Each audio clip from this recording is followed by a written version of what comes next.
So, Coach Plattner, there have been many ups and downs during the regular season. So, what does it take to make a deep run in the postseason? Consistency, for one. It's all about coming together at the right time, playing consistently, both offensively and defensively, making sure you're executing to a high level on offense, and then making sure your defense, everybody's aware of their rotations, everyone's aware of the matchups, who we need to limit on the other team, and ultimately putting that into the game itself and playing with some level of consistency.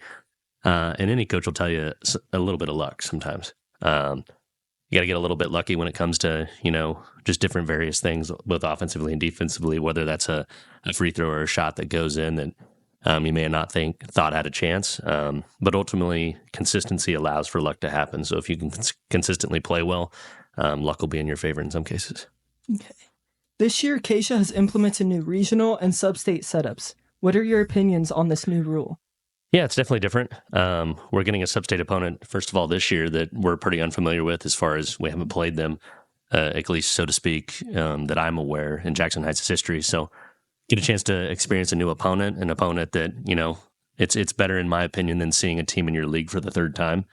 So we're excited about the new sub-state format in this capacity. And ultimately, Keisha's goal with that was to get the best two teams from a 16-team region to go to state. And if this is the best way they think that can happen, I'm all for it. So we'll see at the end of the year how we reflect on whether that happened or not. And, hopefully at the end of the day, it is achieving what they want to achieve, and the best teams get to go and represent their league and their area. Your team has improved a lot over the season and has been successful. What's your personal definition of success? Success is obviously defined in many ways, but mine would be any growth that your team experiences, both individually and player-wise and team-wise. If you're able to grow as a team and look better and more accomplished and look more cohesive as a team from game 1 to game 20, I would define that as success. And ultimately, over the course of many seasons, whether players or coaches be different, success would be defined as constant growth over the course of time and making sure that your players are constantly improving, have a growth mentality, and that growth mentality and improvement can be demonstrated from all the way in early December all the way until March, which, in my opinion, we've done this year. So I'm proud of that. There's been a lot of memorable moments so far this year, but what has been your favorite memory this year? Yeah, I would say when we were at full strength early January, coming off of our winter break, we played a very solid Horton team that was ranked in the top 10 of 2A.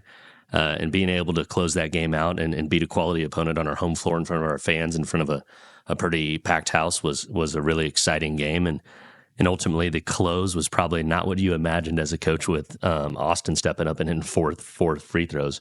But you take those wins, you appreciate those wins, and overall that the competitiveness of that game and the game itself was a really fun one to remember. And even in a loss, I would say our midseason tournament versus Hiawatha, when we played them the second game of that particular tournament, Hiawatha's a team that's really improved over the course of the season, like we were just talking about, and has knocked off some quality Mid-East or Big East League opponents. And that game in particular came down right to the last few possessions. I thought as a team we played really well that game, and we proved that we can compete with anybody on a night-in, night-out basis. We've had many snow days so far in January and February. What do you find yourself doing on a cold, snowy day? Yeah.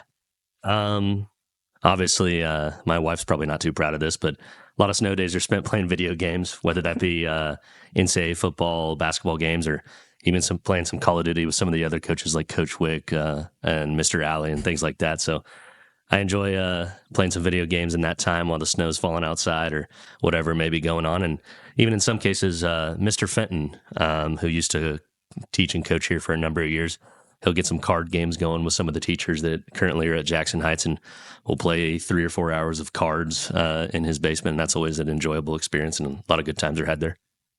Thank you, Mr. Potter. Yep. Thanks, Talon.